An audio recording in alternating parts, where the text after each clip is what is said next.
আমার বাচ্চাকে বন্ধক রাখে হলেও টাকা শোধ করতে হবে।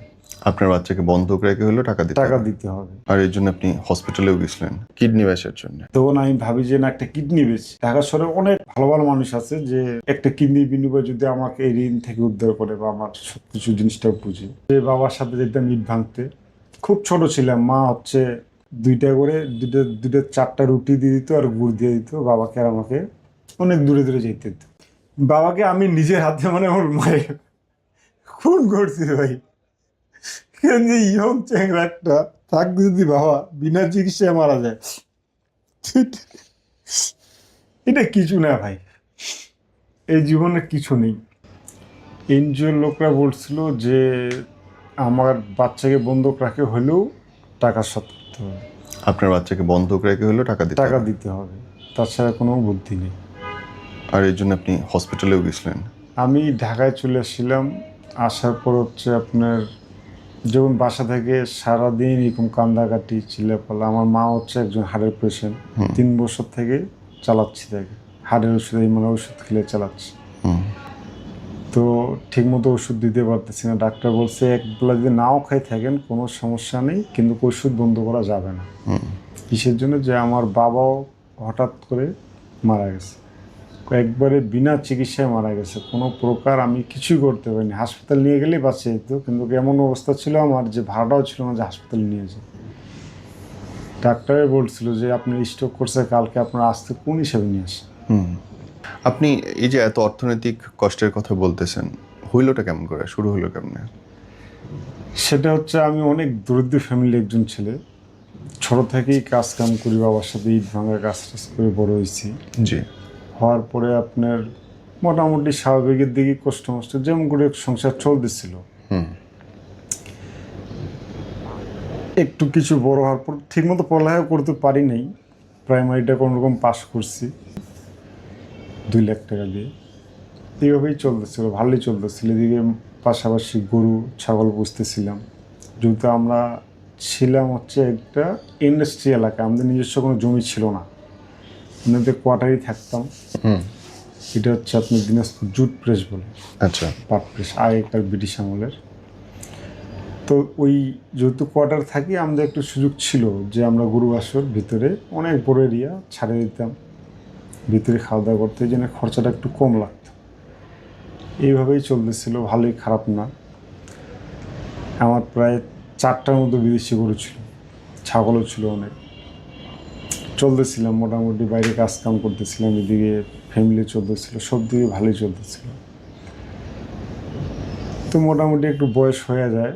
করোনার সময় তখন মানে বিয়ে করি, পাশে থেকে বিয়ে দেয়, গাইবান্ধায় বিয়ে করি। বিয়ে করার পরে মোটামুটি 5-6 মাসের মতো চাকরি করি বাইরে। একটু বাইরে বলতে কি দিনাজপুরে আরেক থানায় করি, ঈশানের ব্র্যান্ড ফুটে। ভালোই অপারেটর ছিল, দক্ষতা অপারেটর। তো বাসায় ঠিকমতো সময় দিতে পারতাম না। কারণ হচ্ছে একটাই, যে ওখানে ছুটি নেই। মানে মিলের এত প্রেশার, এত চাপ যে আপনি দিন রাত 24 ঘন্টায় আপনার মানে থাকতে হয় মিলে। বাসা যাওয়ার মতো কোনো পুলিশ নেই। কেন? আমাদের শিফট হচ্ছে 1 সপ্তাহ নাইট 1 সপ্তাহ ডে। তো শুক্রবার করে 18 ঘন্টা হয়। বৃহস্পতিবার যদি নাইট করি তাহলে শুক্রবারে দুপুরের দিকে বাড়িতে হয়, আবার পরের দিন শনিবার সকালে ডিউটি জয়েন। তো শুধুই গ্যাপ পাইতাম কিছু, এর ভিতরেই বাসায় যেতাম, আবার চলে আসতে হতো। তো এই নিয়ে বাসায় একটু নতুন বিয়ে করছি, ঠিক মতো রায় দিচ্ছে না যে না তোমার এত দূর থাকতেছে, থাকা না।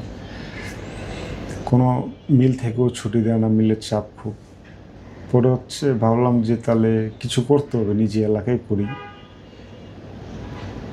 তো টাকা পয়সা তো নাই, তখন ওই 4 শতক জমি নিয়েছিলাম, 50,000 টাকা করে জমি ব্যয় করে ধান ক্ষেতের ভিতরে। তো এখানে বাসা বানার কোনো স্কোপ নেই, একবারেই নিম্ন জায়গা আর কি। ওটা বেচে দিই।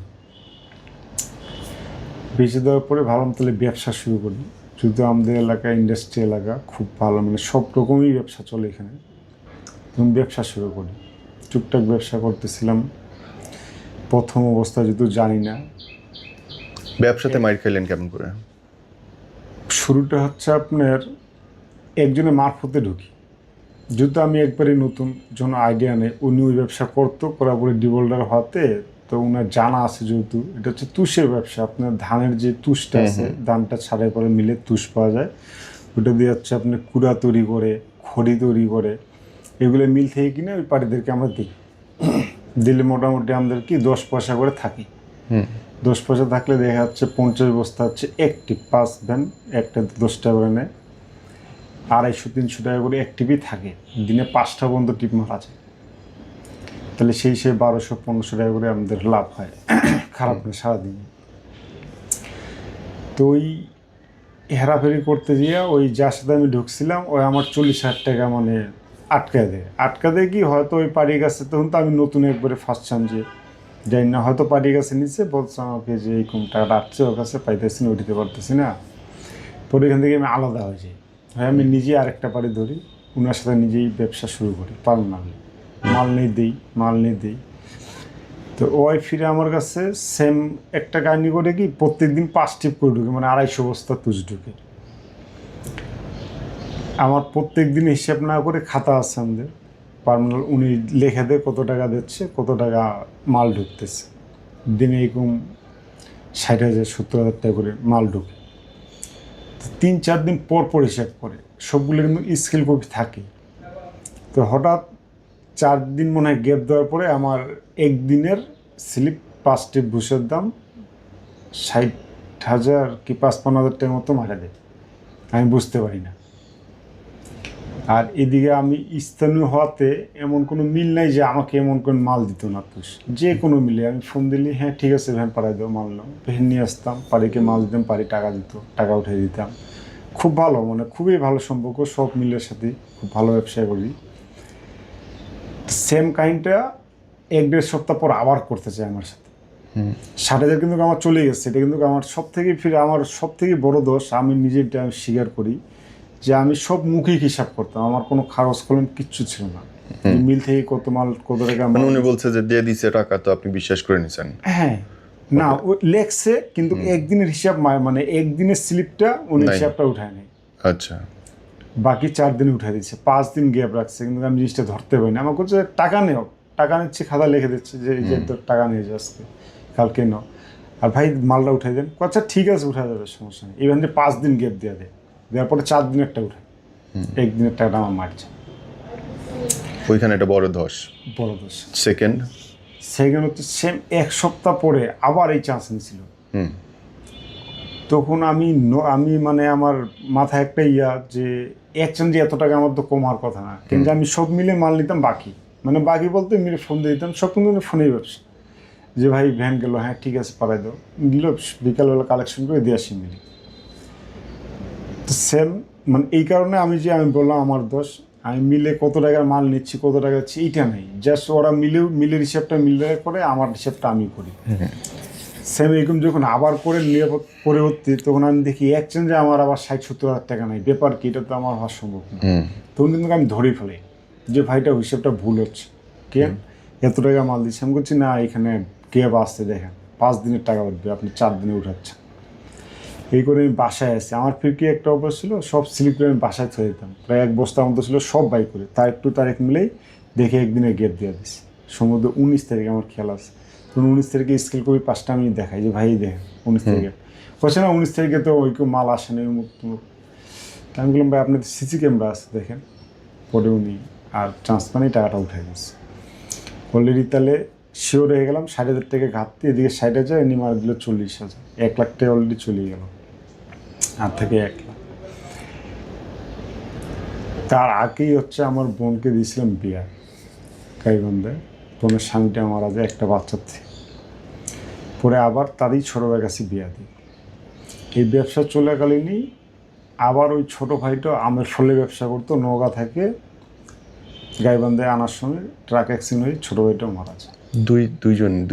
দুই ভাই মারা গেছে। তো আগেরটা ছিল একটা বাচ্চা, পরেরটা হচ্ছে 3টে বাচ্চা। এখন ওইখানে প্রায় 1-1.5 মাস না 2 মাসের মতো ছিল। তো উনারা হচ্ছে এখন ফ্যামিলি কেউ নাই, উনার শাশুড়ি মারা যায়, বোনটা শুধু বাবা। তো উনার 2টা মেয়ে আছে রাজশাহীতে। তো উনি রাজশাহী চলে যায়, ওদের এখানে অল্প কিছু সম্পত্তি ছিল, তো এটা বিক্রি করে দেয়।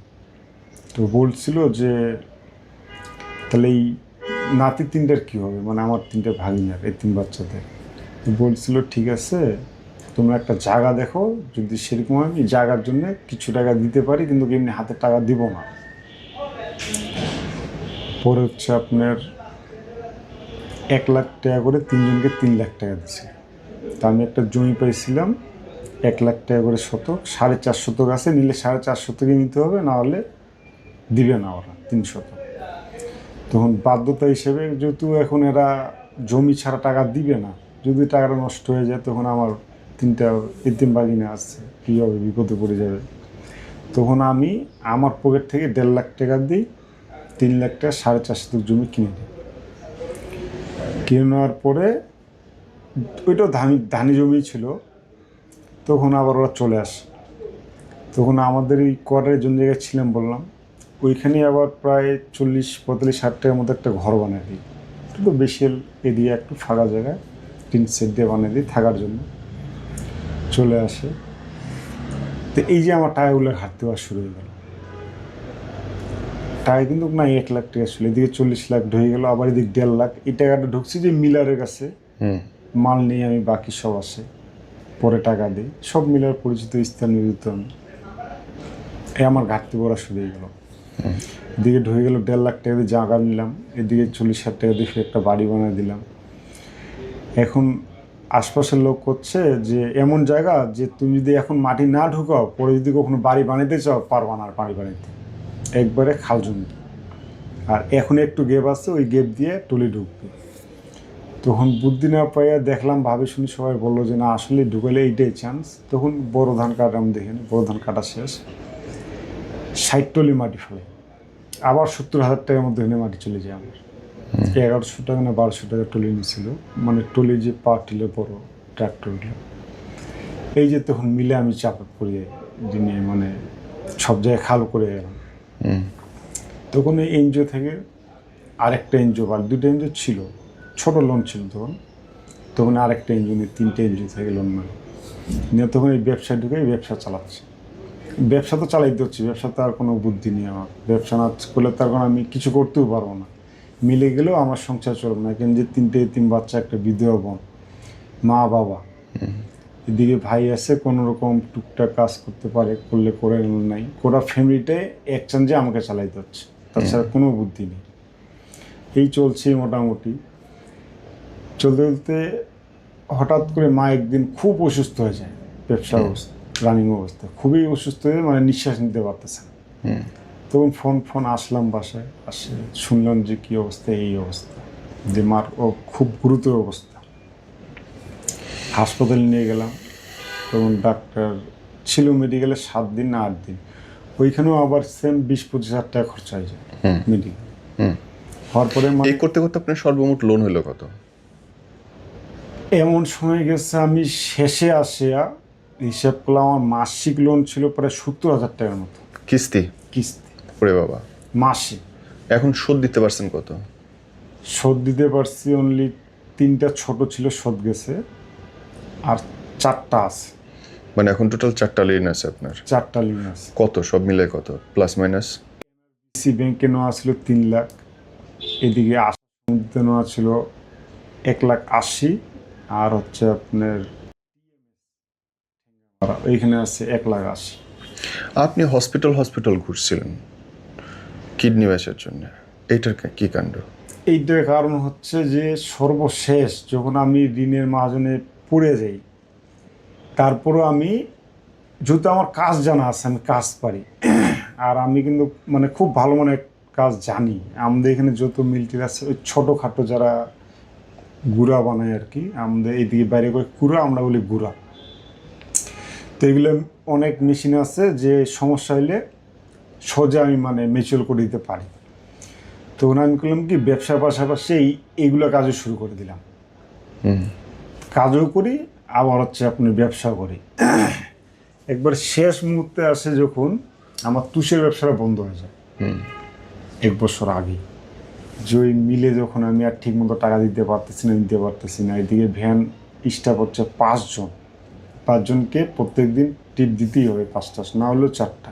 ওদেরও সংসার আছে, 4টা ডিম মারলে ওরা পায় হচ্ছে 1,000 টাকা করে। এটা বাদ দিয়ে তখন আমি শুরু করলাম কমিশনের ব্যবসা। কমিশন বলতে কি আমার পরিচিত অনেকবারই আসছে, মানে সবাই ভালো জানে, এলাকায় সবাই ভালো জানে যে না এই ছেলেটা একবারেই খুবই সৎ, ভালো। আর আমি যে এত ঋণগ্রস্ত বা এত চাপে আছি, আমার ফ্যামিলিকে আমি চুল পরিমাণ আশ করতে দিই না, কেন যে আমার ফ্যামিলিকে আমি খুবই ভালোবাসি। কিন্তু আমার ফ্যামিলি ঠিক, আমি ঠিক। আমি ছোটো থাকতেই আমি সবসময় নিয়ত করে আসি যে আমার কীভাবে হোক যেন আমি আমার ফ্যামিলিকে ঠিকমতো রাখতে পারি, চলে যেতে পারি। তো শেষ পর্যায়ে পুরুষের জীবন তো আসলে এটাই। এটা বিশ্বাস করবেন কি না, একবার এই ঝুঁকে যে বললাম যে বাবার সাথে যেতাম ইট ভাঙতে, খুব ছোট ছিলাম, মা হচ্ছে 2টা করে 4টা রুটি দিয়ে দিত আর গুড় দিয়ে দিত বাবাকে আর আমাকে, অনেক দূরে দূরে যেতে দিত ইট ভাঙার জন্য। এই সকালে খাওয়া দাওয়া কোনো রুটি খাই ভালো দিতাম, চাইতাম ইট ভাঙতাম, দুপুরে আবার বাবার সাথে রুটি খাইতাম, গুড় খাইতাম, আবার সন্ধ্যা দিকে চলে আসতাম। এইভাবেই বড় হয়েছি। ওই তখন থেকে আমাদের হচ্ছে শুক্রবারে আগে ফিল্ম হইতো, বাংলা ফিল্মগুলো শুক্রবারের দিনে একটাই, তখন দেখতাম আর কি, অনেক কষ্টের ছবি, অনেকেই সাবনববিদা। তখন থেকেই ভাবতাম যে আমার কীভাবে হোক, কিন্তু আমি আমার ফ্যামিলিকে কখনো আশ পাইতে দেবো না, কষ্ট পাইতে দেবো না। এইভাবেই মানে আমি এদিকে এত ঋণগ্রস্ত, এত চাপে আছি, কখনো হার মানিনি যে না আমার বাসায় কোনো আশাই পেতে দিনি যে আসলে আমি কীভাবে চলতেছি। কিন্তু বাসায় জানে যে লোন নিচ্ছি আমি, বাসার লোকও যায় হেল্প করে লোনের জন্য, যেহেতু সিগনেচার লাগে। কিন্তু তারা জানে যে হ্যাঁ বাইরে আমি ব্যবসা খুব সুন্দর চলতেছে, ভালো মন্দ চলতেছে, করতেছি। কিন্তু এই যে বাসায় আমি অভাব বুঝতে দিইনি, যখন যা লাগতেছে ভাগনাগুলো পড়ালেখা করাচ্ছি, এদিকে নিজেও চলতেছি, ওটা ফ্যামিলিটাকে চালাচ্ছি, মানে কখনো কষ্টটা বুঝতে দিইনি।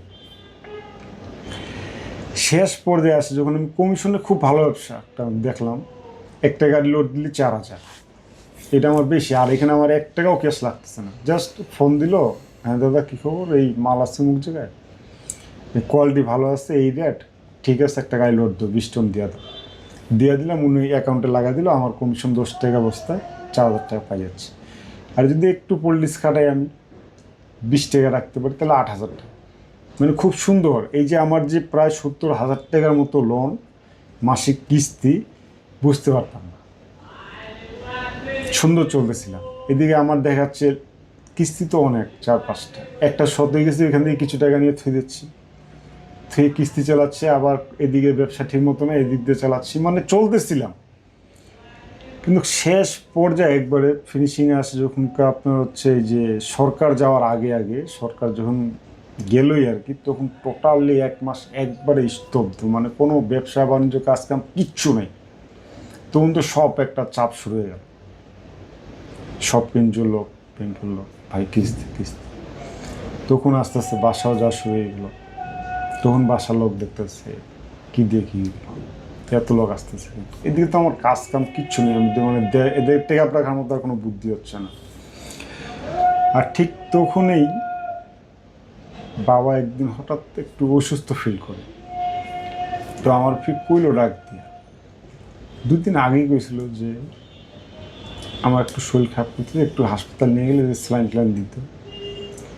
তো বিশ্বাস করেন কিনা ভাই, মানে গাড়ি ভাড়াটাও ছিল না যে নিয়ে যাবো হাসপাতাল, এমন এক পর্যায়ে ছিলাম। তো বাসা থেকে ভাড়ার সময় আমার বাবা এক সাইডে মুখে দেখে থাকে যে হয়তো আজকে বলবো যে বাবা ঠিক আছে নিয়ে যাবো, কিন্তু আমার পরিস্থিতি খুব খারাপ ছিল যে বলার মতো না হয়, বিশেষ। তো ভাড়ে যাই, এক বন্ধুর মিল আছে পাশে, ওর এখানেই কাজকাম করি টুকটাক, উনি আমাকে দিনে 1,000 টাকা দেয়, ওইখান থেকে আমি ব্যবসা করি। তো বললাম যে সাইড এই অবস্থা, তো করছে দেখ কি হয়। তো হঠাৎ সন্ধ্যার দিক মা আসি বলে তোর বাবার অবস্থা বেশি ভালো না, একবারেই মানে সমস্যাটা বেশি হয়ে গেছে। তখন রাতারাতি আমি ফির ওই ওকে বললাম, ওই 500 টাকা দিল, করছে ধর তাহলে। ইয়াতে অটোতে করে নিয়ে আমি যেখানে অটো চলে মেডিকেল নিয়ে গেলাম, বেশ দূর না, কাছাকাছি, সদরেই বাসা আমার, ফুলহাটে বাসা, দিনাজপুর সদর 12 নম্বর ওয়ার্ড ফুলহাটে। নিয়ে গেলাম, নিয়ে যাওয়ার পরে হচ্ছে আপনার রাত্রে কোনো ডাক্তারই ছিল না, জাস্ট খালি একজন দেখলো, দেখে একটা স্যালাইন দিল, দিয়ে আমি কি সারা রাত আমি ছিলাম, বাবার সাথে থাকলাম। সারা রাত গেল, সকালে বড় ডাক্তার আসলো, আসে বলতেছে কী হয়েছে? তো স্যার হঠাৎ এরকম শরীর দুর্বল, একবার হাত পা নড়িতে পারতেছে না, একবারেই মানে খুবই দুর্বল, শুধু জাস্ট আস্তে কথা বলতেছে। তারা আমি ফির বাসায় এই সকালে ভালো এলাম, একটু হালুয়া নিলাম, একটু খেজুর আপেল নিলাম, একটা ডাব নিলাম। সকালে ডাক্তার কি বললো ডাক্তার? তখন ডাক্তার বলছে এরকম বয়স হলে হয়, সমস্যা নাই। তা হাত উঠে করছে, দেখো ঠিক আছে, ছাড়ি দিল, হাত পড়ে গেল। তখন ডাক্তার একটু ঘটতে লাগলো, করছে চোখ নড়াতে, হাত পা নড়াতে পারতেছে না। তখন আপনি টেস্ট দিল 3টা, আমাকে বললো এই টেস্ট 3টা তুমি করো। তো রক্তের টেস্ট, প্রেসারের টেস্ট, মানে 2টা রক্তের কি যেন দিল। তা আমি ফির নিয়ে আমি নিচে গেলাম, আর হচ্ছে ডাক্তার দেখতেছিলি, তখন টেস্ট করতে যাই, এদিকে ইসিজি করেছিল ডাক্তার। তখন নিচে একজন আসে, একটা মেয়ে শারীরিক সম্পর্ক করলো বিশ্ববিদ্যালয় লেভেলে, দেন তাকে দেখা গেল যে একটা ভালো অফার আসলো বিয়ের, তখন সে যদি ওই ছেলেটাকে ছেড়ে দেয়, তাহলে মাই বডি মাই চয়েস, আমার ইচ্ছা, আমি আমি আমি বেটার চয়েসে যাইতে পারি। এই যে মামুনের কেস, শারীরিক সম্পর্ক যদি সম্মতিতে করে এবং যদি তারা পূর্ণ প্রাপ্তবয়স্ক হয়, তাহলে অবশ্যই এটা অফেন্স না। পুরুষের প্রবলেমগুলো নিয়ে আলোচনা না করলে পুরুষ ভবিষ্যতে এই দেশের রাষ্ট্রের দাস হয়ে যাবে। এখন দেখবেন যে এখন যখন সবাই আস্তে আস্তে করে নারী নির্যাতনের কেসে পড়তেছে, নানান ফেরকায় পড়তেছে, এখন মানুষের একটু একটু বোধোদয় হয়েছে। নারী কমিশনের যে প্রস্তাবনা, সেটা অনুযায়ী এমন একটা সিকোয়েন্স তারা রেডি করছে, সেটা হচ্ছে যে নারী হবে রাজা আর পুরুষ হবে দাস। এমন একটা সিকোয়েন্সেই তাদের পুরো প্রস্তাবনাটা কেউ যদি পড়ে, সেখানে ওনারা যে বলতেছে, ওনাদের যেমন প্রত্যেকটা নারীবাদী অর্গানাইজেশনের যে মূল কথা, তারা বলতে চায় সমতা। কিন্তু আপনি যদি ভালোভাবে বিশ্লেষণ করেন, কোনো কোনো একটা অ্যাঙ্গেলেও তারা কখনো সমতার কথা বলে না। তারা আসলে অগ্রাধিকার চায় এবং কখনো তারা দায়িত্বের কথা বলে না, যে না এই দায়িত্বটা আমাকে দিতে হবে। তারা সবসময় পুরুষের উপর দায়িত্ব দিতে চায়, কিন্তু তারা কোটা ব্যবস্থা অথবা তারা প্রিভিলাইজ নিতে চায় আর কি। তো এই পুরো যে সংস্কার কমিশন যে প্রস্তাবনা দিছে, বেশিরভাগ ক্ষেত্রে তারা এটাকে বোঝানোর চেষ্টা করতেছে যে ইসলামিক দলগুলো তাদের এই বিষয়টাকে বিরোধিতা করতেছে। আসলে প্রবলেমটা ইসলামিক দল বা ধর্মের বিরুদ্ধে নয়, প্রবলেমটা আসলে পুরুষের বিরুদ্ধে। কিরকম? এমন কোনো প্রস্তাবনা তাদের নাই যার মাধ্যমে আসলে সমতা সৃষ্টি হইতে পারে। যেমন ধরুন 300 কোটা, একটা উদাহরণস্বরূপ, তারা বলতেছে নারীর জন্য 300 কোটা। 300 কোটা কি? 300টা আসন চায় তারা। রাষ্ট্রের যে পার্লামেন্ট হবে তা হবে 600 আসন বিশিষ্ট। এখন 600 আসনের মধ্যে 300 হবে নারীর জন্য সংরক্ষিত। কেন? এটা তো তাদের প্রস্তাবনা, 300 সংরক্ষিত হবে। মামা বাড়ির আবদার। হ্যাঁ হ্যাঁ, আর বাকি 300 হবে সবার জন্য। সেখানে আবার নারী কম্পিটিশন করতে পারবে। ফলে এখানে একটা জিনিস দেখেন, যদি আমরা হাইপোথেটিক্যালি ধরেও নেই যে 300তে নারী পার্লামেন্টে কোটা দিয়ে দেওয়া হলো, তো বাকি 300তে যদি আরো 10টা নারীও পার্লামেন্টে মেম্বার হয় যারা যোগ্যতা সম্পন্ন, তাহলে আসলে নারীর জন্য তো প্রিভিলেজ হয়ে গেলো। দ্বিতীয় বিষয় হচ্ছে যে পার্লামেন্ট হইতে হবে আসলে যোগ্যতার ব্যাপারে কেমন হতে পারে, যে নারীরা আসলে আমাদের রাজনীতিতে আগায় আসতে পারে কিনা, তার জন্য একটা প্রিভিলেজ বা তার জন্য তার একটা প্ল্যাটফর্ম রেডি করে দেওয়া যেতে পারে, যে না নারীরাও যেন মুভমেন্ট করে। বাট তাকে কোটা দিয়ে কেন আনতে হবে? আমরা দেখতে পাই বাংলাদেশে ধরেন সাবেক 2জন প্রধানমন্ত্রী যদি ধরি, তারা তো কোটা দিয়ে প্রধানমন্ত্রী হয় নাই। তারও এক ধরনের কোটা, একজন বাবা কোটা, একজন স্বামী কোটা। না সেটা কোটাই। সেটাকে যদি আমি বলি যে নির্বাচনের ক্ষেত্রে তো ধরেন এটাকে আমরা বলতে পারি যে এটা অনেক রাজনীতিতে হইতে পারে। যেমন একজনকে তার ফ্যামিলিগত কারণে সে হয়তোবা নির্বাচনে আসতে পারতেছে, কিন্তু বিষয়টা এটা যেটা বড় বিষয় হলো, তারা তো আসলে নারী সংরক্ষিত কোঠায় নির্বাচন করে নাই। অন্য কারোর সাথে হয়তোবা কোনো পুরুষের সাথেও করতে পারে, মহিলার সাথেও করতে পারে, কম্পিটিশন তো করছে জনগণের সরাসরি ভোটে। এখন এই যে সরাসরি ভোট ছাড়া যেই ব্যবস্থাটা হবে, তাতে কি আসলে তৃণমূল নারীদের কোনো উপকার হবে কিনা? না। কারণ ধরে নেন যে ওনারা বলতে চাচ্ছে যে ওনারা নারীদের প্রতিনিধিত্ব করে, কিন্তু ওনারাই এমপি হবে, ওনারাই সরকারি গাড়ি পাবে, ওনারাই ভিআইপি হবে। কারা? গুটি কয়েক কিছু মানুষ। এতে মাস্ক যারা মানে যে রুরাল লেভেলের যে মহিলারা আছে, তাদের কি লাভ হবে? তার মানে হচ্ছে তারা আসলে নারী। আরেকটা সুন্দর পয়েন্ট আপনি বলছিলেন যে সরকারি চাকরিতেও যে নারী কোটায় যারা চাকরিতে ভর্তি হয়েছে, চাকরি করতেছে, তারাও সংসারের প্রতি কোনো দায়বদ্ধতা নিতে কাগজে কলমে বাধ্য না। মানে বাংলাদেশের যে আইন আছে সেটা অনুযায়ী ভরণ পোষণের দায়িত্ব শুধুমাত্র পুরুষের। এখন ধরে নেন একটা ছেলে ইন্টার কমপ্লিট করছে, দেন সে একটা ব্যবসা করে, ছোটখাটো ব্যবসা করে। এখন তার ওয়াইফকে সে পড়ালেখা করাইলো, তার ওয়াইফ যদি বিসিএস ক্যাডারও হয় এবং ভালো একটা জবও করে, রাষ্ট্রীয় আইন অনুযায়ী সে বাধ্য না তার পরিবারের ভরণ পোষণ দিতে। ফলে তার যে আর্নিংটা হচ্ছে, ধরেন আমি একটা নারীকে কোটার মাধ্যমে চাকরি দিলাম, আর একটা পুরুষকে, এখন কোটা দেওয়ার কারণে কি হলো, সুযোগ কিন্তু কমলো পুরুষের ক্ষেত্রে। এখন পুরুষের যে সুযোগ কমলো, এই পুরুষটা যদি বিয়ে করে তবুও তাকে দায়িত্ব নিতে হবে তার স্ত্রীর। এখন তার স্ত্রী যে কোটার বিরুদ্ধে, কোটার নিয়ে একটা চাকরি পাইলো, সে কিন্তু বাধ্য না তার ভরণ পোষণ দেওয়ার জন্য। এখন এই আইন অনুযায়ী যদি আপনি কাউকে কোটা দিতে পারেন বা দেন, তাহলে এখন কোটা ব্যবস্থাটা বন্ধ হয়েছে ঠিক আছে, কিন্তু সব জায়গায় কিন্তু কোটা ব্যবস্থা বন্ধ হয় নাই। এবং এই যে লাস্ট আইন মন্ত্রণালয় থেকে একটা আইন করা হলো, সেখানেও আমরা দেখলাম যে কিছু আইনের ক্ষেত্রেও নারীদেরকে প্রিভিলেজ দেওয়া হচ্ছে, যে কোনো আইন করা ক্ষেত্রেও। কিরকম? ধরুন এখন ডিজিটাল নিরাপত্তা একটা আইন যেটা মিসইউজ হচ্ছিল, সেই ক্ষেত্রে অনেকগুলো বিষয় বাদ দেওয়ার পরও নারীদের ক্ষেত্রে এবং শিশুদের ক্ষেত্রে তারা এই আইনটাকে বজায় রাখছে আগের মতোই। এখন প্রবলেম হচ্ছে যে আমাদের দেশে যেভাবে নারী সংস্থাগুলো কাজ করতেছে, তাদের কথা হচ্ছে যে নারীদের ব্যাপারে নেতিবাচক শব্দ ব্যবহার করা যাবে না। এখন প্রশ্নটা হচ্ছে যে ধরুন একজন নারী অপরাধী, এখন তাকে অপরাধী হিসেবে কি বলা যাবে না, এরকম একটা বিষয়। যেমন ধরুন আমরা যদি দেখি যে অনেকগুলো আইন আছে সাইবারের ক্ষেত্রে, তো সেক্ষেত্রে পুরুষের যে মান সম্মান অথবা আমরা ডিগনিটির কথা বলতে পারি, তো সেক্ষেত্রে পুরুষকে যে কোনোভাবেই আপনি অপমান করলেও, আমি একটু সহজে একটু ব্যাপারটা একটু ঘুলাই গেছে, সহজভাবে বলি যে আপনি দেখবেন কিছুদিন আগে ফেসবুকে একটা মহিলাকে, একটা সম্ভবত সে একটু মানসিকভাবে বিকারগ্রস্ত, সে একটা হোটেলে যাওয়ার পরে কোনো একটা কারণে মানুষদেরকে ডিস্টার্ব করতেছিল। তো হোটেলের যে কর্তৃপক্ষ তারা ওই মহিলাটায় শারীরিকভাবে আঘাত করছে। তো যখন ওই মেয়েটাকে আঘাত করা হলো, যখন ফেসবুকে ভাইরাল হয়ে গেল, ওই যে পুরুষটা আঘাত করছে ওই হোটেলের ম্যানেজমেন্টে সবাইকে ধরে নিয়ে গেছে। এখন সাংবাদিকরা জিজ্ঞেস করছে আপনারা কি অভিযোগ পাইছেন? কয় না, আমরা এখন বাদীরই পাই নাই, কিন্তু আমরা নিজ উদ্যোগে ওই অপরাধীকে ধরে নিয়ে আসছি। তার মানে যে অভিযোগ করার কথা ছিল, সে অভিযোগ করার আগেই নারী হওয়ার কারণে পুরুষদেরকে ধরে নিয়ে আসলো। এখন আমি ধরে নিলাম যে ওকে, এটা রাইট, কারণ একজন মহিলাকে কেন মারলো, এটা তো আমরা করি না। কিন্তু আপনি দেখবেন প্রচুর ভিডিও আছে ফেসবুক বা সোশ্যাল মিডিয়াগুলোতে, যে রিক্সাওয়ালা, একজন রিক্সাওয়ালাকে একজন মহিলা অনেকগুলো চর মারছে, এমন মুরব্বীর দাড়ি টাইনা ছিঁড়ে ফেলছে, মানে দাড়িতে দিয়ে টান ধরছে, অথবা কোনো মহিলা কোনো একটা পুরুষকে পিটাইতেছে। তখন পুলিশকে যদি আপনি জিজ্ঞেস করেন যে আপনারা এই ব্যাপারে কোনো পদক্ষেপ নেবেন কিনা, ওনারা বলবো যে অভিযোগ আসে নাই, এবং অভিযোগ পেলে আমরা যথাযথ ব্যবস্থা নেব, এবং যদি অভিযোগ হয় তখন বলে যে আমরা তদন্তের মাধ্যমে ব্যাপারটা দেখব।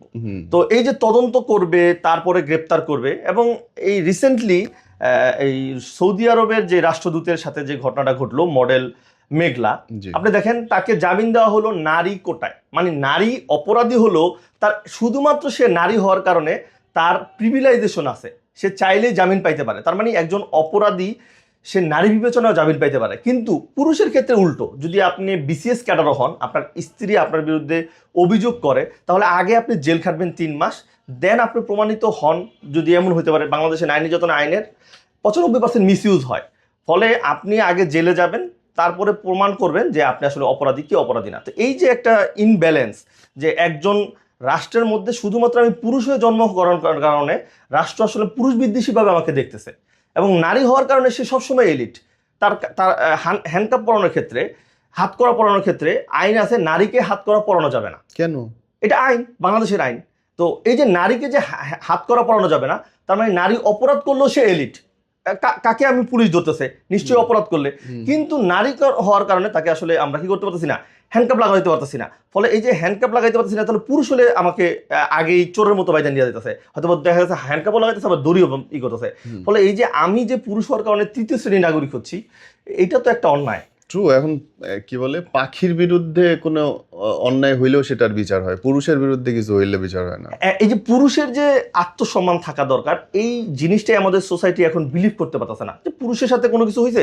যেমন একটা পুরুষকে বেদরক পিটানো হইলো, চোরের মতো পিটানো হইলো, সেটা আমাদের সমাজে নর্মালাইজ করে ফেলা হয়েছে। এবং নারীর ক্ষেত্রে শুধুমাত্র শব্দগত কারণেও যদি একজনকে বলা হয় একটা কোনো কথা কটূক্তিও করে, ধরে নিলাম কটূক্তি করছে, তাতেও যেই পরিমাণ মানুষের পারসেপশন তৈরি হয়, মানুষ যেভাবে প্রতিবাদ করে, কিন্তু একটা পুরুষকে ওইভাবে মানে রাস্তায় পিটাইলেও কেউ কথা বলে না। এখানে আমরা বলতেছি যে না, নারীর প্রতি যে সিম্পেথি আছে সেটাকে আমরা সবসময় খারাপ বলতেছি না, আমরা বলতেছি অবশ্যই থাকা দরকার, যেটা ওভার, সেটার বাইরে যেটা দরকার অতটুকু থাকতে পারে। কিন্তু পুরুষকে তুমি এমনভাবে দেখতেছো যে এটা যেন একটা ওই যে যেমন কসাইখানা থাকে না, গরুর জব করতেছে, যে মানে হচ্ছে এরকম একটা পরিস্থিতি যে তার প্রতি কোনো সিম্পেথি সমাজের মধ্যেই নাই।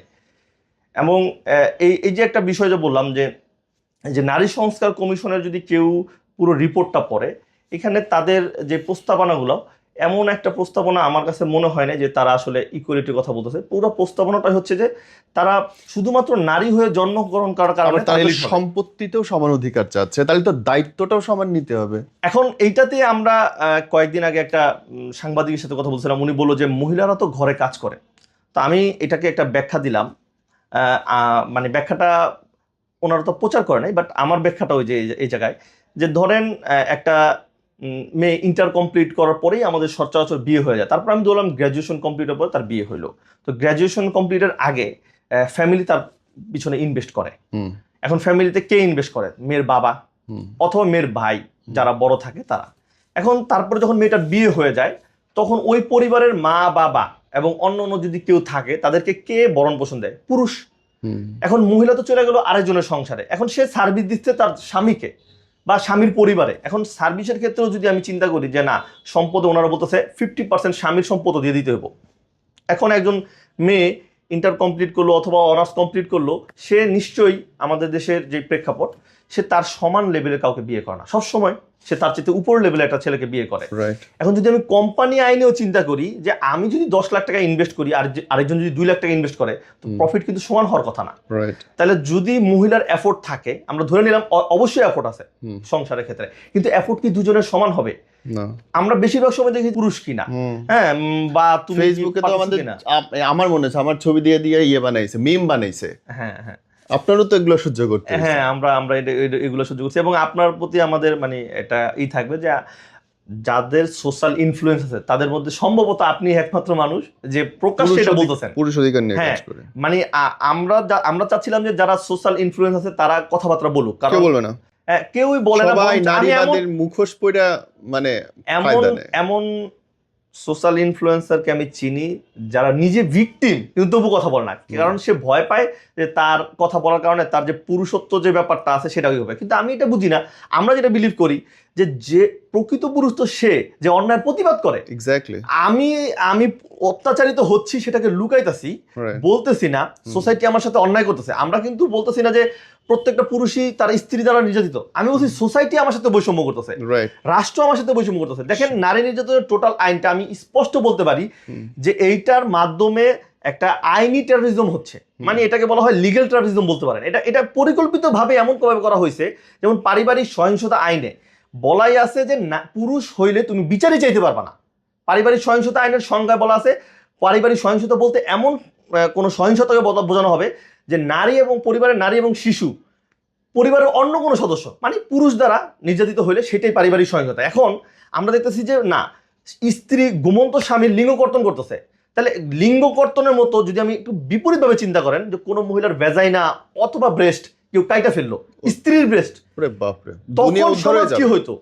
কিন্তু এই যে পুরুষের যে লিঙ্গ কর্তন হচ্ছে সেখানে আমাদের পুরো সোসাইটি রিঅ্যাকশন দিতেছে, অবাক করার মতো বিষয়। আপনি পুরো পরিসংখ্যানটা দেখবেন যে এই বেশিরভাগ ক্ষেত্রে ঘটতেছে যে স্ত্রী দ্বারা। এখন ধরেন যতগুলো আর্গুমেন্ট আছে সেই আর্গুমেন্টগুলো যদি আমরা খালি বিপরীত লিঙ্গের দিকে নিতাম, যেমন অনেকে বলতেছে পরক্রিয়া করতেছে, মনে হয় এই কারণে মনে হয় স্ত্রী তার স্বামীর লিঙ্গ কর্তন করছে। এখন আপনি কি পরক্রিয়ার কারণে জাস্টিফাই করতে পারেন যে তার স্ত্রী স্বামীর লিঙ্গ কর্তন করতে পারে? আচ্ছা, যদি ধরেন এটা ধরেও নিলাম যে না পরক্রিয়া অপরাধ, তাহলে রাষ্ট্র তো বলতেছে যে না নারীর পরক্রিয়া অপরাধ না, তাহলে পুরুষের ক্ষেত্রে পরক্রিয়া অপরাধ, নারীর পরক্রিয়া কেন অপরাধ হবে না? নারী পরক্রিয়া করলেও সেটা হচ্ছে যার সাথে করতেছে ওই পুরুষটাকে।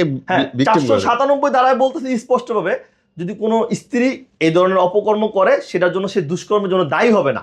তাহলে এখানে দুইটা হাস্যকর, হাস্যকর একটা আইন, এটা কেমনে সম্ভব? কিন্তু এইখানে আরেকটা হাস্যকর বিষয় হচ্ছে যে এই সোসাইটি চুপ হয়ে রয়েছে, মানে টোটাল সোসাইটি।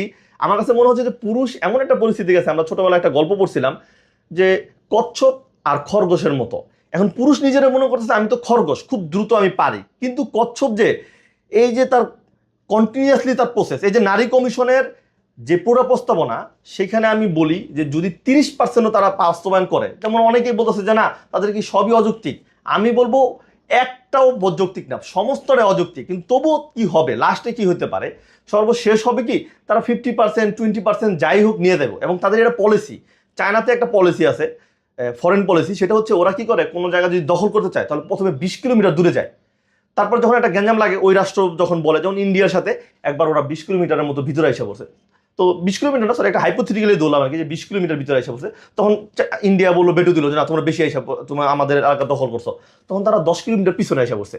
এখন এতে বোঝাইছে যে না আমরা তো আপোষ করছি, কম্প্রোমাইজ করছি, আমরা যুদ্ধ চাই না, কিন্তু সে তো 20 কিলোমিটারও পাইতেছিল না, 10 কিলোমিটার কিন্তু সে তার আয়ত্তে নিয়ে নিছে। তো নারী অধিকার কমিশনের নামে ওনারা যা যা প্রস্তাবনা করছে তার একটাও সমান অধিকারের পক্ষে না, সমস্তগুলোই প্রিভিলাইজেশন। এখন এখানে যাই দেওয়া হবে তাতে আসলে পুরুষের অধিকার খর্ব করা হবে। মানে আপনি এমন এমন প্রিভিলাইজেশন চাচ্ছেন, যেমন ওনারা বলতেছে সব জায়গাতে সরকারি কর্মকর্তা হিসেবে সম্ভবত ইউনিয়ন পরিষদে ওনারা চাচ্ছে হচ্ছে যদি চেয়ারম্যান হয় তো একটা উপ চেয়ারম্যান বা এই ধরনের কোনো বিষয় তৈরি করে মহিলাদেরকে বসানোর কথা বলতেছে, নানাবিধ বিষয় আছে, আমি যদিও এটা এখন কাগজে কলমে বের করে দেখতে হবে। তো এই ধরনের অদ্ভুত অদ্ভুত কিছু বিষয় আছে, যেমন ধরেন ওনারা প্রতিবন্ধীর ক্ষেত্রে একটা ভিন্নতা আনছে যে নারী প্রতিবন্ধীদের চাকরিতে অগ্রাধিকার দিতে হবে। এখন দেখেন দুইজন প্রতিবন্ধী, সে পুরুষও হইতে পারে নারী হইতে পারে, সেখানে নারী প্রতিবন্ধীকে কেন আমাকে স্পেশাল মনে করতে হবে, এটার কোনো রিজন আছে কিনা? মানে পুরুষ প্রতিবন্ধী হয়েও প্রতিবন্ধী, হ্যাঁ, এবং সে নারী আরেকটা বিষয় দেখেন, এই যে ওনারা কোটা চাচ্ছে, এখন আমার সম্ভবত যে আমার জীবনে বা আপনার জীবনে এমপি হওয়াটা খুবই কঠিন একজন, এবং এমপি হওয়া মানে কিন্তু বিশাল একটা অনারের ব্যাপার। অবশ্যই। এখন ওনারা নারীদেরকে অবহেলিত বইলা কোটা চাচ্ছে, কোটা চাওয়ার পরে কে এমপি হবে? নিশ্চয়ই কোনো গরিব মহিলা না, কেউ পারবে না, যে যার কাছে অলরেডি গাড়ি আছে, যে এমপির ওয়াইফ অথবা কোনো না কোনো ভাবে সে প্রতিষ্ঠিত, সে গিয়া কোটা চাচ্ছে। এখন যে প্রতিষ্ঠিত সে তো আমার চাইতে যোগ্যতা সম্পন্ন, আমার চাইতে অনেক বেশি টাকা কামাচ্ছে, কিন্তু সে নারী হওয়ার কারণে সে হচ্ছে পিছিয়ে পড়া জনগোষ্ঠী, সে নারী হওয়ার কারণে তাকে কোটা দরকার। এখন কোটার মাধ্যমে তাকে বানানো হচ্ছে, অথচ আমি তো তার যোগ্য না। পাওয়ারকে আপনি এইভাবে ওনারা বোঝানোর চেষ্টা করে যে নারী মানি, কখনো যখন তাদের সুবিধা দরকার তখন বলবে যে না নারী মানে সব পারি, আর যখন তাদের ফ্যাসিলিটি দরকার তখন বলবে যে না আমরা তো দুর্বল। হ্যাঁ, এই যে একটা ওমেন কার্ড বলে এটারে, হ্যাঁ ওমেন কার্ড, হ্যাঁ, যখনই সে একটা মেয়ে শারীরিক সম্পর্ক করলো বিশ্ববিদ্যালয় লেভেলে, দেন তাকে দেখা গেল যে একটা ভালো অফার আসলো বিয়ের, তখন সে যদি ওই ছেলেটাকে ছেড়ে দেয় তাহলে মাই বডি মাই চয়েস, আমার ইচ্ছা, আমি বেটার চয়েসে চাইতে পারি। এই যে মামুনের কেস, হ্যাঁ মামুনের কেস, এখন দেখেন মামুনের কেসে দেখেন এতদিন বলছে যে নারীকে বুঝিয়ে শুনিয়ে অবলা মহিলা তাদেরকে ভুল বুঝিয়ে প্রভাবশালী এমপিরা, ক্ষমতাশীল ব্যক্তিরা তাদেরকে বিয়ের প্রলোভনে, চাকরির প্রলোভনে শারীরিক সম্পর্ক করে পরে ছুঁড়ে ফেলে দেয়, তার মানে নারীরা এখানে ভিকটিম। এখন মামুনের ঘটনা যদি আমি বিশ্লেষণ করি, আমরা কিন্তু এটা নিয়ে একটা মানববন্ধন করছি যে মামুনের ঘটনাতে মহিলা অ্যাডাল্ট আর মামুন কোচি, এখন এই কোচি ছেলেটাকে তার পাওয়া দরকার, এবং সে এখানে ওকে একটা যৌন দাস বানায় রাখছে। কিভাবে? তোমাকে আমি একটা মামলা দিলাম, তুমি এখান থেকে ছুটতে চাইলে অবশ্যই আমার কনসার্নের বাইরে যাইতে পারবা না। এই যে দেখেন নারী, তার কাছে টাকা আছে এবং সে শক্তিশালী বইলা মামুনকে কিন্তু যৌন দাস বানায় ফেলছে। এখন মামুনকে আমরা অপরাধী বলতে পারি, কিন্তু আমার কথা হচ্ছে তাহলে যদি ইসলামিক লতে যান তাহলে মামুনও অপরাধী, এই মহিলাও অপরাধী, দুজনকে শাস্তি দেন। এই মহিলা তো এখানে ভিকটিম কার্ড ব্যবহার করে মামুনকে যৌন দাস বানায় ফেলছে।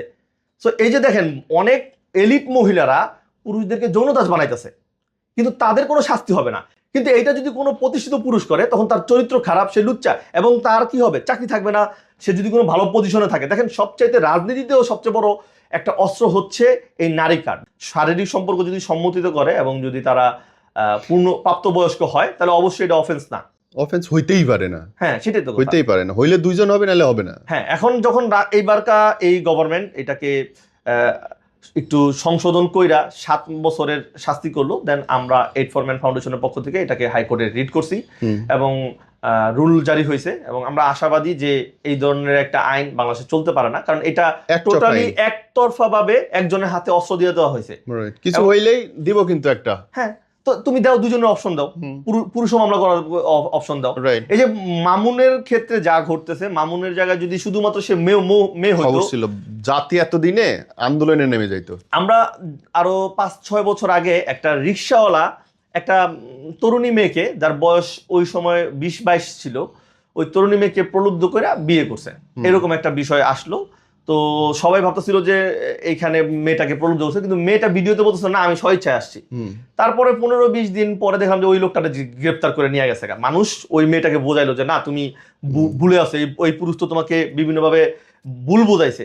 তারপর ওই মেয়েটা অভিযোগ করলো, ওই পুরুষ জেলে গেল। যে মামুনের যে ঘটনাটা, সেটাতে আমরা যেটা মনে করি যে ওই মহিলা উনি চাইলেও, ওনার যে বয়স হয়েছে, আগের 2টা বিয়ে হয়েছে এবং সে যেভাবে সোশ্যাল মিডিয়াতে বদনাম হয়েছে, চাইলেও একটা ভালো স্ট্যান্ডার্ড জায়গা সে বিয়ে করতে পারবে না।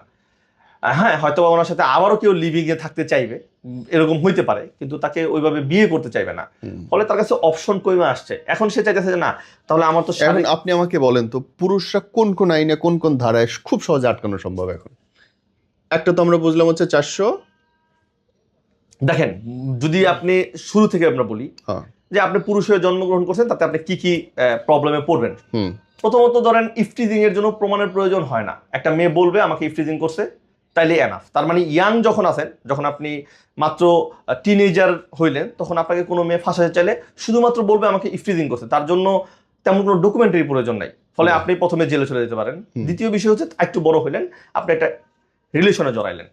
দ্বিতীয় ধাপে রিলেশনে জড়ানোর কারণে কোনো কারণে এমন হইলো যে আপনারা ফিজিক্যালি যুক্ত হয়ে গেল, পুরুষ আর নারী, অথবা হয় নাই, ধরে নিলাম হয়েছে। হ্যাঁ, তো সেক্ষেত্রে ওই মহিলা তাকে দিব বিয়ের প্রলোভনে ধর্ষণ।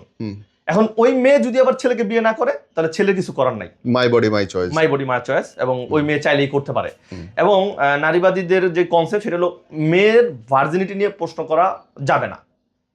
ভার্জিনিটি আছে কি নাই, এটার জন্য তারা কাবিননামার 5 নাম্বার কলমে ছিল কুমারী শব্দ ছিল, সেটার জন্য তারা রিড করছে। পরবর্তীতে ওই রিটের জন্য আমরা আবার ওনারা চাচ্ছিল 5 নাম্বার কলম বাদ দিয়ে দিতে, বিকজ অনেক মহিলারা বহু বিবাহ করতেছে, ওইখানে লেখা থাকে যে পূর্বে বিবাহিত কিনা। এখন ওনারা ওই কুমারী শব্দকে বলতেছে কি মহিলাদের জন্য অনেকটা, এটাকে বলা হয় মহিলাদেরকে ডিসরেসপেক্ট করা হইতেছে এবং তাদের ভার্জিনিটি প্রশ্ন করা হইতেছে। পরবর্তীতে আদালত রায় দিল। আদালতে আমরা বললাম যে যদি এই ধারায় আপনি বাদ দিয়ে দেন, তাহলে যেটা হবে যে মহিলারা পূর্বে বিবাহ করে প্রতারণা করতেছে, সেই প্রতারণা আমরা কিভাবে ধরবো? তখন আদালত একটা রায় দিল, না এখানে লিখতে হবে অবিবাহিত, মানে কুমারী শব্দ বাদ দিয়ে দিল।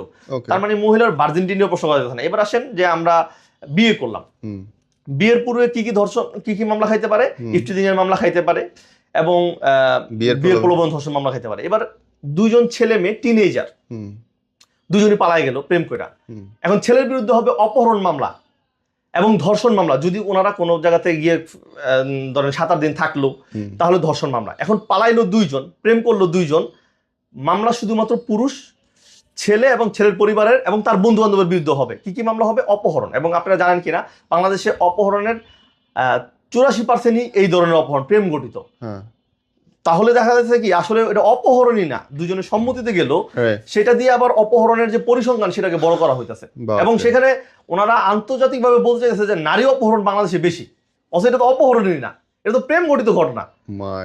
সো এইখানে দেখেন, বিয়ের আগে আপনি 4-5টা ঝুঁকি নিয়ে নিছেন, অপহরণের মামলা হতে পারে প্রেম করার কারণে। এবার আপনি বিয়ে করলেন, বিয়ে করার পর আপনি যে ঝুঁকিতে পড়বেন সেটা হচ্ছে যৌতুকের মামলা।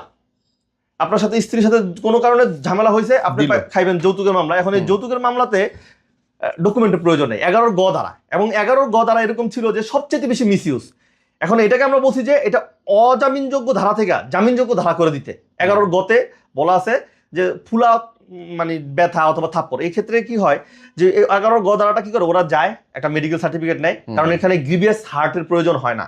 কিন্তু 11 খ ধারাতে আবার গ্রিভিয়াস হার্টের প্রয়োজন হয়। যেমন ধরেন হাত ভাঙিয়া ফেলছে, চাকু দিয়া কোনো কিছু কেটে ফেলছে, এরকম কিছু হইতে হবে, মানে অবশ্যই এটা গ্রিভিয়াস হার্ট হইতে হবে। এখন 11 খতে এত মিসইউজ করতে পারে না, কিন্তু 11 গ প্রচুর মিসইউজ হইতেছে। আর 11 কতে বলা আছে হত্যা, তো সেক্ষেত্রে তো আর কোনো আপোষের বিষয় না যে যৌতুকের দাবিতে হত্যা, একটা মহিলা হত্যা হয়ে গেল বা কেউ একটা হত্যা হলো, সেটা তো আমার মতে সেই আইনে মামলাও হয় না, কারণ হত্যা না হলে তো মামলা করতে পারছে না। তাহলে সবচেয়ে বেশি মিসইউজ করা হইতেছে 11 গতে, ঝগড়া হইলেই 11 গতে মামলা দিতেছে। দ্বিতীয় যে বিষয়টা সেটা হচ্ছে যদি আপনি মোহরানা প্রচুর দেন, বেশিরভাগ ক্ষেত্রে বিয়ের পূর্বে এখন চাপ দেওয়া হয় যে প্রচুর মোহরানা দেওয়ার জন্য। এখন মোহরানা দেওয়ার পরে যদি মেয়েটা দ্বিতীয় দিন অথবা তৃতীয় দিনও বলে আমি আর সংসার করব না, তাহলে 10 লাখ 15 লাখ এটা সে মালিক হয়ে গেছে। সে গিয়ে একটা মামলা করবে যে আমি মোহরানার টাকা চাই, আমি আমার যৌতুকের জন্য মারধর করে। ফলে এই যে পুরুষটা যে বিয়ে করার জন্য প্রথমত তাকে তৈরি হইতে হয়, কোনো মেয়েকে বয়স হলে সে বিয়ের জন্য প্রস্তুত, কিন্তু পুরুষকে কিন্তু তৈরি হইতে হয়, সঠিক বয়স হলেই হয় না, তাকে টাকা আর্নিং করতে হয়, তাকে ইস্টাবলিশ করতে হয়, তাকে একটা বাড়ি তৈরি করতে হয়, এরপরে তাকে ওই মোহরানা দেওয়া, এবং মোহরানার পাশাপাশি দেখেন তাকে কিন্তু জুয়েলারিও দিতে হয়। তো এই যে একটা পুরুষ 15-20 লাখ টাকা তৈরি করে, এটা যদি মহিলা চায়, যদি তার খালি শুধুমাত্র ইচ্ছা হয় যে আমি এই ছেলের সাথে সংসার করব না, তাহলে ওই পুরুষের কোনো প্রকার আইনি সহায়তা পাওয়ার সুযোগ নাই। রাইট। তাহলে আমি পুরুষ হিসেবে আরেকটা ঝুঁকিতে পড়তেছি যে বিয়ে করলে মেয়ে যদি চায় ছেড়ে দিতে, তাহলে আমি কিন্তু আটকে রাখতে পারতেছি না। আরো একটা বিষয় আছে, 18 নম্বর কলমে বলা আছে যে স্ত্রীকে ডিভোর্সের অধিকার দেওয়া হলো কিনা। বেশিরভাগ কাজীরা এখানে স্ত্রীকে ডিভোর্সের অধিকার দিয়ে দেয়, এবং এটা এনজিওদের চাপ, হ্যাঁ, যে স্ত্রীকে ডিভোর্সের অধিকার দিতেই হবে। তো এটার কারণে হচ্ছে কি, পুরুষের কোনো প্রকার প্রোটেকশনের ব্যবস্থা নাই, যে সে যে 10 লাখ 20 লাখ টাকা একটা সিকিউরিটি মানি দিয়ে বিয়ে করতেছে, এটার কোনো সিকিউরিটি নেই। মেয়ে চাইলে 10টা বিয়ে করতে পারবে। এমনও মামলা আমরা দেখছি, একই দিনে 2 জন স্বামী আদালতে উপস্থিত হয়েছে যে আমাদের 2 জনের কাছ থেকে সে কাবিনের ব্যবসা করতেছে। আদালত বলছে না আমি 2টা একলগে শুনবো না, সে আলাদা আলাদা শুনছে, এবং 2 জনেই বলছে তোমাদের মোহরানার টাকা দেওয়া লাগবে। এখন এই যে দেখেন যে তাহলে বিচারকের কি আসলে এখানে হাত পা বাঁধা, হ্যাঁ, এই যে শব্দটা, যে আসলে বিচারক কি এখানে ওনার ব্যক্তিগত বইয়ের বাইরে যাইতে পারতেছে, হ্যাঁ, বইয়ের বাইরে যাইতে পারতেছে না। প্রবলেমটা এখানে আমরা অনেকেই মনে করি যে বিচারকদের দোষ না, আইনেরই বিচারক পুলিশের কোনো দোষ নেই, আইনে লেখা আছে যা সে তো তার বাইরে কিছু করার নাই। এমন বিচারক অনেকের কাছ থেকে আমরা আনঅফিশিয়ালি শুনছি যে সে জানে সে অপরাধী না, কিন্তু আইন তো তাই বলতেছে, এখন তার কাছে কিছু করার নাই। প্রথম দিন দেখলে সে বোঝে যে এই মহিলা মিথ্যা মামলা করছে, কিন্তু তার তো সিস্টেমেটিক ভাবে সে তার বাইরে যাওয়ার কোনো সুযোগ নাই। ফলে এই যে রাষ্ট্রীয়ভাবে পুরুষকে একটা নির্যাতন হয়ে গেছে। এখন ধরেন বিয়ের ক্ষেত্রে আসতেছে যে আমরা বিয়েতে কি কি থ্রেট পাইব, সে 3টা মামলা, সম্ভাব্য যৌতুকের মামলা, সম্ভাব্য নারী নির্যাতনের মামলা, এবং এখন যেটা ওনারা চেষ্টা করতেছে যে এতদিন ওনারা নারীরা ডমিনেট করতে হচ্ছে যৌতুকের মামলার ভয় দেখায়া, এখন তারা দেখতেছে এই মামলাটারও মিসইউজের কারণে বদনাম হয়ে গেছে। এত পরিমাণ বদনাম হয়েছে যে এই মামলাটাকে তারা এখন ওই ধারালো অস্ত্র হিসেবে ব্যবহার করতে পারছে না, এটা বোতা হয়ে গেছে। এখন তারা নতুন একটা টার্ম নিয়ে আসতে চেষ্টা করতেছে যে বৈবাহিক ধর্ষণ। এখন যদি মনে করেন বৈবাহিক ধর্ষণ প্রুফ করা কঠিন, যখন প্রুফ করা কঠিন তখন মহিলা কি করবো, যে তুমি আমাকে হয় ওই ফ্ল্যাটটা কিনা দাও, নাহলে ওই জমিটা কিনা দাও, নাহলে কিন্তু আমি তোমাকে ধর্ষণ মামলা দেবো। ও মাই গড। ফলে তখন তো আপনি কিভাবে প্রুফ করবেন যে আপনি দর্শন করছেন কি করেন নাই? যেই কোনো ক্রাইটেরিয়াতে যান, যদি স্পাম খুঁজতে চান তাহলেও সম্ভব স্ত্রীর কাছে, হ্যাঁ, আপনি যদি ডিএনএ খুঁজতে চান তাও সম্ভব, সমস্ত বিষয়ই সম্ভব। এখন যেটা প্রশ্ন, যেই জিনিসটা নিয়ে আলোচনা হয় না, অনেকে বলে না অনেক মহিলাদের সাথে অন্যায় হয়, যেটাকে বলা হয় বিকৃত যৌনকর্ম, সেটার জন্য অলরেডি আইন আছে। যে কোনো প্রকার বিকৃত যৌনকর্ম যদি স্ত্রীর সাথেও হয় সেটার জন্য অলরেডি আইন আছে। তার মানে তুমি আবার রেপ কেন আনতে চাইতেছো? এটা মূল কাজ হলো ডমিনেট করা, ওই মহিলার প্রোটেকশনের উদ্দেশ্য না, পুরুষকে আটকানো। হ্যাঁ, পুরুষকে আটকানো। এবং এমন এমন আইন করা হচ্ছে যাতে পুরুষ, দেখেন একটা মহিলার বিরুদ্ধে আপনি কিছুই বলতে পারবেন না, কিন্তু আপনার বিরুদ্ধে সমস্ত কিছুই বলা যাবে। ইভেন আমার বউ পরকীয়া করলেও আইনে আমার কিছুই করার নাই। হ্যাঁ, এই যে একটা পয়েন্ট আমরা একটু আগে আলোচনা করে না, যে এখন আমার বউ যদি পরক্রিয়া করে, আমি কি তাকে কোনোভাবে শারীরিকভাবে অ্যাবিউজ করলে আমি নারী নির্যাতনের মামলা খাচ্ছি, আর যদি আমি তাকে ছেড়ে দিতে চাই তাহলে আমি মোহরানার জন্য একটা বিপদে থাকবো, কারণ আমাকে প্রচুর টাকা দিতে হবে। তারপরে তাকে যদি আমি এটার জন্য মাইনা নেই, তাহলে এমন হইতে পারে সে আমাকে ঘুমের ওষুধ খাওয়াইয়া হত্যা করবে। এবং দেখেন প্রচুর হিস্ট্রি আছে যে স্বামীকে হত্যা করছে শুধুমাত্র পরক্রিয়া প্রেমিকের সাথে মিলা, এবং কিভাবে হত্যা করতেছে, প্রথমে ঘুমের ওষুধ খাওয়াইতেছে, দেন পরক্রিয়া প্রেমিককে নিয়ে আসতেছে, বালিশ চাপা দিয়ে মেরে ফেলতেছে। হ্যাঁ, বালিশ চাপা দিয়ে। এই যে বাড্ডাতেই তো কাহিনী, নিজের দুইটা বাচ্চার পাশে নিয়ে মাইরা ফেলায়, বাচ্চার পাশে বয়ফ্রেন্ড। বাড্ডার ঘটনাটা হচ্ছে আরজিনা, ও মাই গড, এবং ওনার নাম হচ্ছে জামিল শেখ ছিল ওনার স্বামীর নাম। তো সে ট্রাক ড্রাইভার ছিল। দেখেন এই ঘটনাটাতে খুবই একটা মর্মান্তিক ঘটনা আছে, সেটা পিবিআই রিপোর্টে আসছে, কিন্তু এটা নিয়ে কিন্তু আলোচনা হয় না। সেখানে ঘটনাটা হলো এই, প্রথমে জামিল শেখকে মারা হইলো বয়ফ্রেন্ডের সহায়তায়, এটা আবার মেয়ে দেখে ফেলছে। এখন মেয়ের প্রথমে বোঝানো হইলো যে তোমার আব্বার এই ব্যাপারটা তুমি লুকায় যাবা, যেহেতু মেয়ে একটু বড় ছিল, 8-10 বছরে, সে তার বাবার প্রতি মায়া ছিল। পরে কি করলো, ওরা মেয়েকে হত্যা করলো। মেয়েকে হত্যা করলো কিভাবে? মা পায়ে ধরছে, আর ওই পুরুষটা তার সন্তানকে গলা চাপা দিয়ে হত্যা করছে। তারপরে একটা ক্রিটিক্যাল ঘটনা ঘটাতে হয়েছে তারা, যে তাহলে মহিলা যে ভিকটিম সেটা কিভাবে সাজাবে। এটার জন্য ওই লাশের পাশে তারা শারীরিক সম্পর্ক করছে, যে সে বলতে চাইছে যে লাশের পাশে শারীরিক সম্পর্ক করে সে বলবে যে ডাকাত আইসা মহিলাকে রেপ করছে এবং এই দুজনকে হত্যা করছে। দেখেন একটা মহিলা কতখানি বিকৃত হইতে পারে, এই বিকৃত বিষয় নিয়ে কেউ কি আলোচনা করছে? না, কোথাও আলোচনা হয়েছে? দেখেন আমরা লাশের পাশে কোরআন পড়ি, সে তার মেয়ের লাশের পাশে এবং সে তার মেয়েকে হত্যা করার পরে এই লাশের পাশে কিভাবে উলঙ্গ হয়ে শারীরিক সম্পর্ক করে সেইখানে রেপ সাজানোর জন্য। দেখেন তাহলে মানুষের মধ্যে কতখানি বিকৃত রুচি। এবং এই মেয়েটাকে আমরা বলতেছি হচ্ছে নারী অবহেলিত, নারী কি বলে কথা বলতে পারে না, নারী অসহায়। হ্যাঁ, এবং এই মহিলা আপনি 1000% শিওর থাকেন যে তার কোনোদিনও ফাঁসি হবে না বাংলাদেশে, বিকজ কোনো নারী আজ পর্যন্ত ফাঁসি হয় নাই। ফলে এই যে মহিলা যে তার সন্তানকে পর্যন্ত হত্যা করলো, তার কি ফাঁসি হইব? ইম্পসিবল। বাংলাদেশের ইতিহাসে আজ পর্যন্ত কোনো মহিলার ফাঁসি হয় নাই। বাংলাদেশের ইতিহাস পর্যন্ত কোনো মহিলা, বাংলাদেশের ইতিহাসে আজ পর্যন্ত কোনো মহিলার ফাঁসি হয় নাই। এবং উপমহাদেশের ইতিহাসে ব্রিটিশ আমলে একজন মহিলার শুধুমাত্র ফাঁসি হয়েছে এই উপমহাদেশের ইতিহাসে। কি বলতেছেন আপনি? হ্যাঁ, ভারত, পাকিস্তান, বাংলাদেশ এই 3 দেশের মধ্যে এই ব্রিটিশ আমলে একজন মহিলার ফাঁসি হয়েছে এই উপমহাদেশের ইতিহাস। তার মানে হচ্ছে পুরুষরাই ফাঁসির দড়ির জন্য অ্যাপ্রোপ্রিয়েট। এবং বাংলাদেশে যে আপনার মহিলাদের জন্য যে জেলটা বানানো হয়েছে সেই জেলের ভিতরে যে ফাঁসির কোনো মঞ্চই নেই। তার মানে প্রি প্ল্যান যে আমরা ফাঁসি কোনোদিন মহিলাদেরকে দেবই না। তাহলে পুরুষকে কেন দিচ্ছ? যত বড় অপরাধী হোক। এবং আমি আপনাকে বলি টুডে টুমরো আমরা যেটা মানে ভয়ে আছি, মিন্নি নারী কোটায় কোনোদিন হলো জামিন পেয়ে দেবো। এই যে মিন্নি, বরগুনার যে মিন্নি, কোনো না কোনো দিন দেখবেন যে এই নারী কোটায় সে জামিন পেয়ে দিতেছে। নারীবাদী অর্গানাইজেশনগুলো এই নারী কমিশনের যে উপস্থাপনা সেখানে এইটাও বলা আছে যে মহিলাদেরকে জেলে না রাখা বাসায় বসে শাস্তি দেওয়ার কথা বলতেছে। হ্যাঁ, যাতে মহিলারা আরো অপরাধে উৎসাহী হয়। তারা তো মহিলাদের শাস্তির কথা বলতেছে না। আমরা বলতেছি আমরা মহিলাদের বিরুদ্ধে না, যারা অপরাধী মহিলা তাদেরকে তোমরা প্রিভিলেজ দিতে চাচ্ছ, তাদেরকে বাঁচা দিতে চাচ্ছ। মহিলা বা পুরুষের বিপক্ষে না, যে অপরাধী তাকে অপরাধী। হ্যাঁ, কিন্তু রাষ্ট্র তো সেটা দেখতেছে না। অপরাধীর সংঘাতে আপনি ব্যাপারটা প্রথমেই তো বললাম যে বাংলাদেশের আইন অনুযায়ী একজন পুরুষ ততক্ষণ পর্যন্ত অপরাধী যতক্ষণ পর্যন্ত সে তার নির্দোষ প্রমাণ করতে না পারতেছে তাকে, আর একজন মহিলা ততক্ষণ পর্যন্ত নির্দোষ যতক্ষণ পর্যন্ত তার অপরাধ প্রমাণিত না হইতেছে।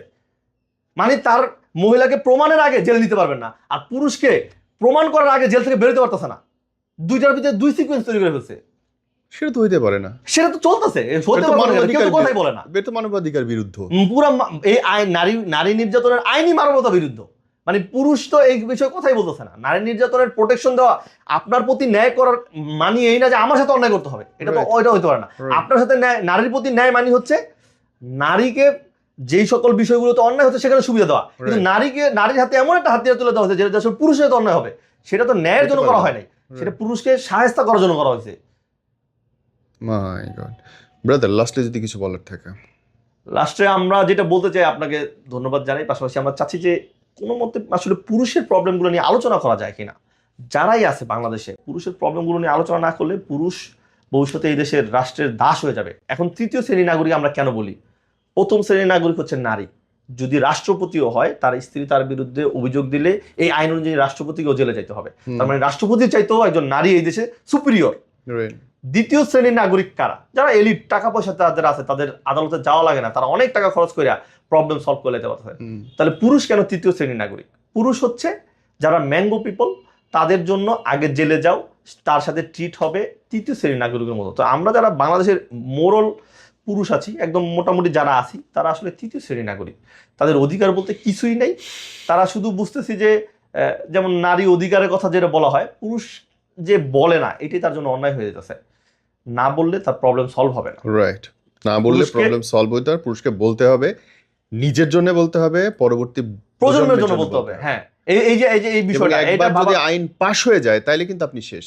যেরকম আইনগুলো পাস হয়েছে, আপনি অলরেডি খাঁচার মধ্যে আছেন, আপনি তো জাস্ট সুতাটা টানতেছেন না বলে আপনি বুঝতে পারতেছেন না। হ্যাঁ, এই যে আইনগুলো যেগুলো আছে, এগুলো যদি পুরুষরা এখন পর্যন্ত তারা যেটা ভাবতেছে এটা নারীর অধিকারের ব্যাপারে, মোটেও না, কোনোটাতেই নারীর অধিকারের ব্যাপারে না। এবং আমি আরেকটা কথা বলি, এই নারীবাদী অর্গানাইজেশনগুলো কোনোদিনও চায় না সমস্যা সমাধান করতে। বিকজ তারা চায় আমি যদি একটা মেডিকেল দেই, আমি চাবো অসুস্থ মানুষের সংখ্যা বাড়ুক, কারণ আমার প্রফিটের সম্পর্ক আছে।